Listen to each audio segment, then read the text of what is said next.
नमस्कार। स्वागत है आप सबका राजनीति के इस अखाड़े में। मेरा नाम है अजय सेठिया। मित्रों, दिल्ली की राजनीति में बहुत ही उथल पुथल हो रहा है। आज दिल्ली की राजनीति किस तरफ जा रही है, चुनाव में कौन आगे जा रहा है, कौन पीछे जा रहा है, किस राजनीतिक दल ने क्या नया पैंतरा चल दिया है, इसका तो विश्लेषण आज की वीडियो में मैं करूंगा ही। लेकिन इसी वीडियो में मैं एक बहुत बड़ी विस्फोटक खबर भी दूंगा जो पिछले कुछ दिनों से चल रहे भ्रम को दूर कर देगी। उम्मीद है मेरा ये वीडियो आप आखिर तक सुनेंगे तो आपको बहुत जानकारियां मिलेंगी। पिछले कई दिनों से हम सब कांग्रेस की बेढंगी चाल देख रहे थे। जब से अजय माकन को केजरीवाल के खिलाफ प्रेस कॉन्फ्रेंस करने से रोका गया था, तब से कांग्रेस में कंफ्यूजन आ गया था कि वह केजरीवाल के खिलाफ लड़ना भी चाहती है या नहीं लड़ना चाहती। क्योंकि अजय माकन केजरीवाल के खिलाफ उनके देशद्रोह के कई सबूत देना चाहते थे, जिसे कांग्रेस हाईकमान ने रोक दिया। लेकिन अब कांग्रेस कंफ्यूजन और बाहरी दबावों से बाहर निकल रही है। लोकसभा चुनावों में सब मिलकर मोदी को हराना चाहते थे, इसलिए इंडी अलायंस बना और उसने मोदी को चिड़िया की आंख तय किया था। मीडिया को भले ही समझ ना आ रहा हो, लेकिन कांग्रेस ने अलायंस को रद्दी की टोकरी में फेंक कर केजरीवाल को चिड़िया की आंख बना लिया है। उसने तय कर लिया है कि अरविंद केजरीवाल को राजनीतिक तौर पर खत्म करना है। यह है कंफ्यूजन को दूर करने वाली बात। इंडिया अलायंस जाए भाड़ में, चिड़िया की आंख है अरविंद केजरीवाल।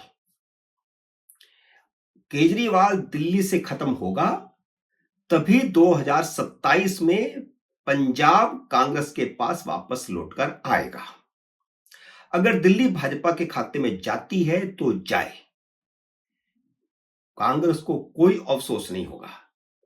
भले ही केजरीवाल कहते रहें कि भाजपा और कांग्रेस मिल गए हैं, कांग्रेस को इससे भी कोई फर्क नहीं पड़ता, क्योंकि यह बात अब कांग्रेस के पल्ले पड़ गई है कि कांग्रेस को दिल्ली और पंजाब में पुनर्जीवित करने के लिए पहले केजरीवाल का खत्म होना जरूरी है। कांग्रेस ने दिल्ली में अपनी बेढंगी चाल सीधी करने का फैसला कर लिया है। कांग्रेस को यह भी समझ आ गया है कि केजरीवाल का समर्थन करने वाली ममता बनर्जी और अखिलेश यादव कांग्रेस को कमजोर देखना चाहते हैं। राहुल गांधी पर विदेशी और घरेलू दबावों के चलते एक बार की तो अजय माकन को केजरीवाल के खिलाफ प्रेस कॉन्फ्रेंस करने से रोक दिया गया था, लेकिन इसके बाद अजय माकन, संदीप दीक्षित और देवेंद्र यादव फिर से कांग्रेस हाईकमान पर हावी हो गए हैं। यह बड़ी खबर है। इन तीनों ने राहुल गांधी और मल्लिकार्जुन खड़गे को साफ साफ बता दिया है कि केजरीवाल के प्रति नर्म रुख अख्तियार करना आत्महत्या करने के समान है, आत्महत्या से कम नहीं है। 2013 वाली गलती बार बार दोहराना मूर्खता होगी। जिसे एक बार गलती को स्वीकार किया जा चुका है, उसे दोबारा दोहराना बेवकूफी से ज्यादा और कुछ नहीं है। अगर दबाव में आकर पार्टी चलानी है तो पार्टी खत्म हो जाएगी। यह बात मैं नहीं कह रहा, ये कांग्रेस के इन तीनों बड़े नेताओं ने कांग्रेस हाईकमान के सामने कही है, यानी राहुल गांधी और मल्लिकार्जुन खड़गे के सामने कही है। और यह भी कहा है कि जैसे अरविंदर सिंह लवली कांग्रेस छोड़कर गए, बाकी भी सब इसी तरह निकल जाएंगे। बंद कमरे में हुई तीखी बातों के बाद कांग्रेस दबावों से बाहर निकल आई है। विदेशी दबावों से भी राहुल गांधी बाहर निकल आए हैं और मल्लिकार्जुन खड़गे और राहुल गांधी घरेलू दबावों से भी बाहर निकल आए हैं, यानी अखिलेश के दबाव से, ममता के दबाव से, या उद्धव के दबाव से, या फिर अब्दुल्ला परिवार के दबाव से। सब दबावों से कांग्रेस बाहर निकल आई है। मल्लिकार्जुन खड़गे ने एक अपने एक्स हैंडल पर लिखा है कि दिल्ली की जनता केजरीवाल से छुटकारा चाहती है। कांग्रेस ने अपने यूट्यूब हैंडल पर पिछले 2 दिन के अंदर आप देख लीजिए, केजरीवाल के खिलाफ पूरे दमखम के साथ अभियान शुरू कर दिया है। हर 1 घंटे 2 घंटे के बाद एक वीडियो केजरीवाल के खिलाफ आ रहा है। इसके साथ ही कांग्रेस ने अपनी तरफ से इंडी अलायंस को भी समाप्त कर दिया है। कांग्रेस के प्रवक्ता पवन खेड़ा ने तेजस्वी यादव के बयान की पुष्टि की है कि इंडी अलायंस सिर्फ लोकसभा चुनावों के लिए ही था। यह संदेश ममता, अखिलेश और अब्दुल्ला परिवार को भी है, जिन्हें इंडी अलायंस को लेकर के दुविधा थी कि वह सिर्फ चुनावों के लिए था, यानी लोकसभा चुनावों के लिए था, या अब भी कायम है। उमर अब्दुल्ला ने इस पर स्पष्टीकरण मांगा था, जो उन्हें दे दिया गया है। कांग्रेस ने हरियाणा विधानसभा चुनावों के समय भी यह बात कही थी कि गठबंधन सिर्फ लोकसभा चुनावों के लिए था। उसे अब कांग्रेस ने दोहरा दिया है, यानी अब ना तो यूपीए है ना इंडी अलायंस है। कांग्रेस ने ठान लिया है कि उसे आम आदमी पार्टी को दिल्ली में नहीं जीतने देना है। भाजपा दिल्ली में जीत जाएगी तो 2 साल बाद कांग्रेस पंजाब में जीत जाएगी। 2 साल बाद यूपी के भी चुनाव हैं, लेकिन कांग्रेस का टारगेट यूपी नहीं है, पंजाब है, जो उसे वापस लेना है। यूपी तो कांग्रेस के खाते में आ नहीं सकता, आएगा तो अखिलेश के खाते में आएगा। कांग्रेस का जो वोट बैंक बना है वह अखिलेश को उस समय जरूरत होगी तो अखिलेश अपनी जरूरत के लिए कांग्रेस के पास गठबंधन के लिए आएंगे। इसलिए पहला टारगेट कांग्रेस का पंजाब है, जो अभी अभी केजरीवाल ने छीना है, उससे अब वापस लेना है।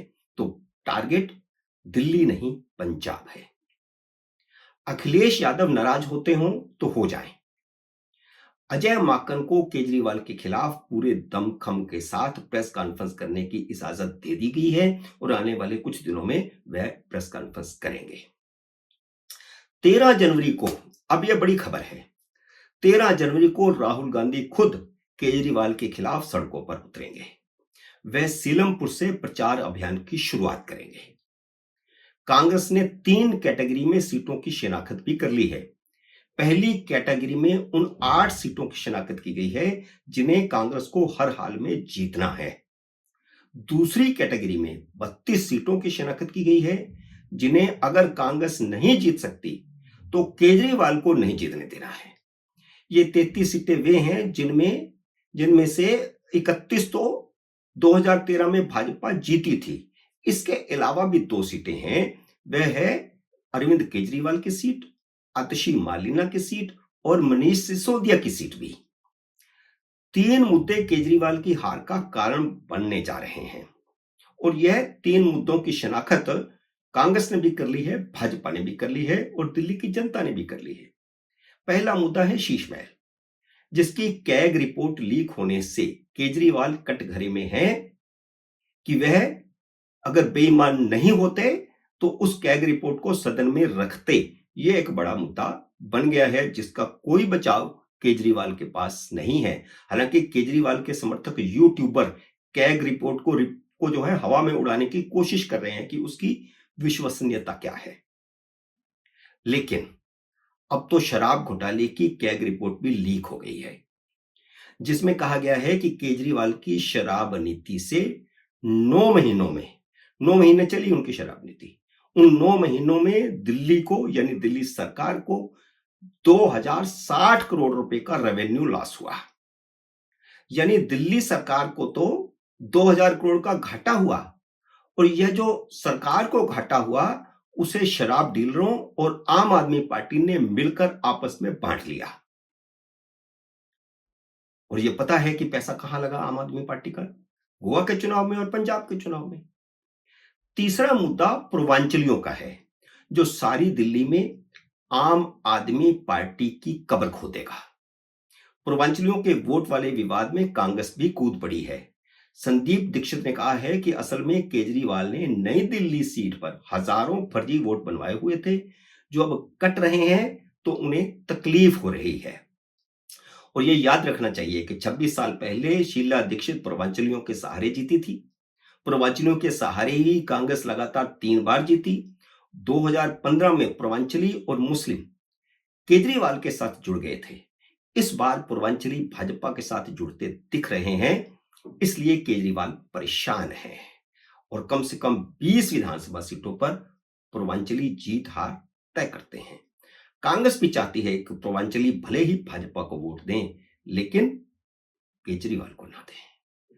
मित्रों, उम्मीद है मेरा ये वीडियो आपको पसंद आया होगा। इसे लाइक और शेयर कीजिए। अगर आपने मेरे यूट्यूब चैनल को अब तक सब्सक्राइब नहीं किया तो कृपया सब्सक्राइब करके अपना आशीर्वाद दें। जल्दी मिलते हैं अगले वीडियो में किसी अन्य विषय के साथ। तब तक नमस्कार।